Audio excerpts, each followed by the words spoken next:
Welcome back to Woodcraft716.com. I'm Mike Weibel, and on this channel we build awesome projects with inexpensive tools. We also do tool reviews and tips and tricks. So if you're new here, go ahead and subscribe, like, and hit that bell icon so you're notified of all the new content we have coming out. Today we're going to be doing a tool review on Central Machinery's 14-inch woodworking bandsaw. My wife Dina bought me this bandsaw for my birthday this year. So I just wanted to do a quick review on it and let you know what I think about it. I know it's not the highest quality, but I always say that we can make awesome projects with inexpensive tools. And I believe that to be true. I've never owned a bandsaw before, but I've worked on plenty over my 25 years of being a machinist. So let's get started.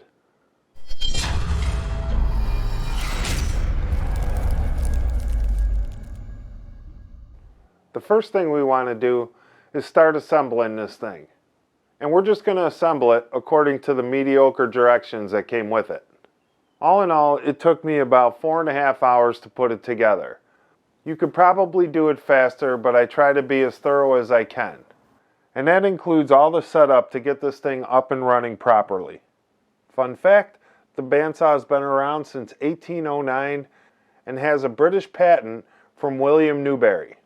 So they've been around for a really long time, and the design hasn't changed all that much. It looks very similar to the original patent.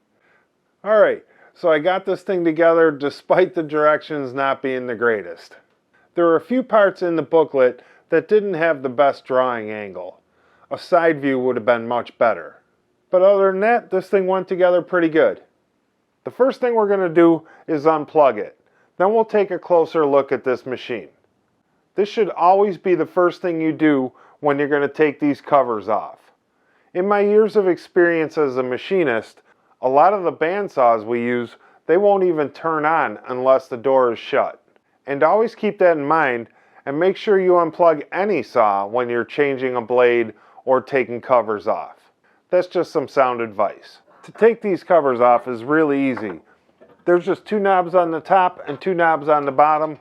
We'll take those off and pull the covers. And then there's just a blade cover that slides on the 2 bolts that hold the doors on. So taking a look at the top here, it just has a wheel that's on a bearing, and it also has a rubber, they call it the tire.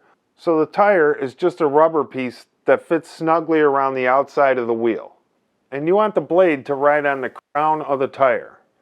And taking a look at the bottom wheel, it's pretty much the same as the top wheel, and it does have an adjustment for the other side that has a pulley system on it.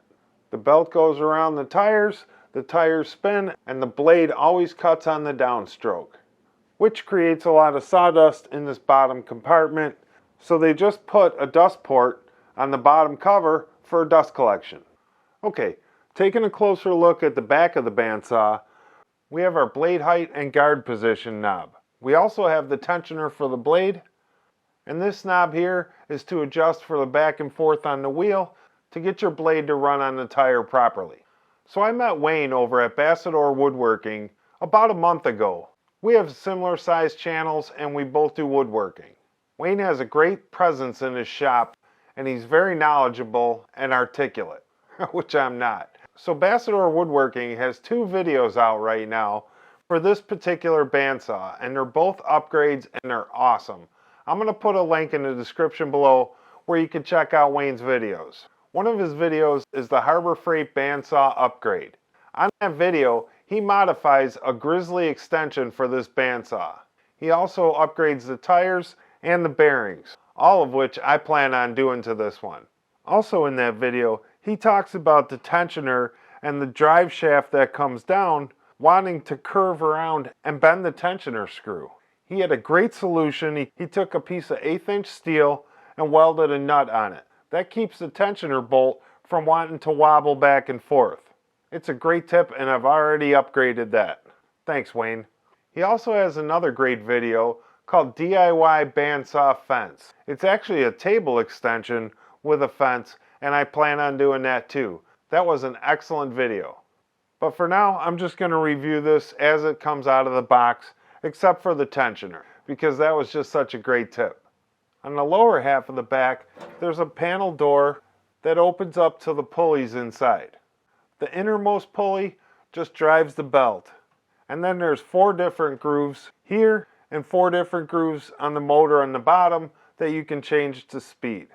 So on the inside of the door, I just drew a pulley, marked down the feet per minute for the speed of each one, just so I don't forget. Then looking at the front of the machine, we have our adjustment for the blade. When you're cutting your piece of wood, you want to bring your blade protector down to about a 1/2 inch above the piece. When using any kind of tool that has a spinning blade, I never wear gloves. I just feel that that's something that can pull your hand into the blade, and I would never do it. Not on a drill press, a table saw, anything that's got a spinning or moving blade. That's just my opinion. If you have thoughts on that, let me know in the comments below. So when you're making your cuts on your bandsaw, you're going to be pushing the material. So you never want to have your hand in line with the blade at any point during the process. You can always use a push stick or a push block when you're working on your bandsaw. This bandsaw didn't come with a fence, so I'm definitely going to be checking out Wayne's video at Bassador Woodworking, the DIY Bandsaw Fence. It's a great video and it's an awesome fence. I'll put a link to that in the description below. One of the nice things about a bandsaw is it allows you to cut curves. It depends a lot on the blade you're using, the thickness of the blade, how many teeth there are on it. But in general, you can cut decent curves with just the stock blade. Just like that. One of the problems is if you're trying to cut a piece of wood that, say, is a piece of driftwood for turning a pen blank.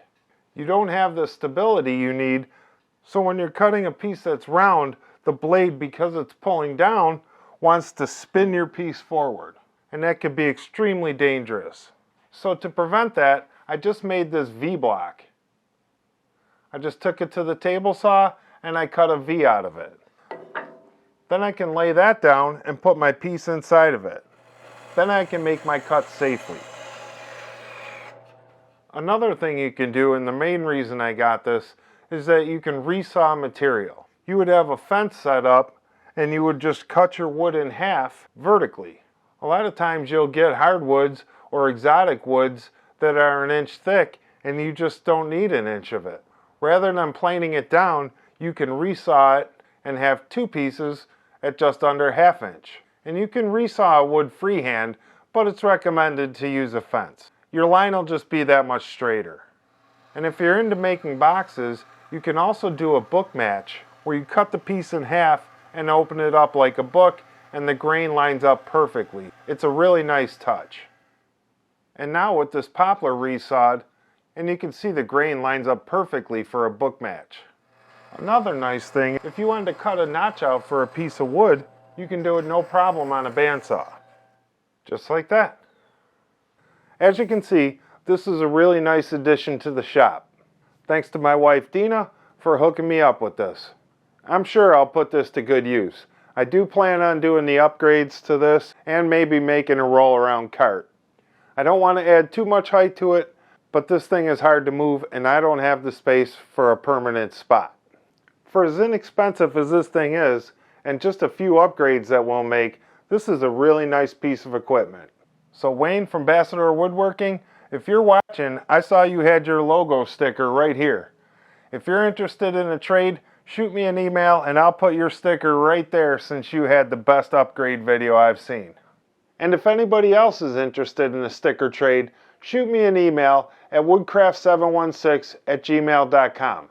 I plan on filling every square inch of this bandsaw with stickers from my YouTube buddies. So hit me up. If you got any value out of this, subscribe, like, and leave me a comment down below. Let me know if I missed anything. So remember to always create and inspire.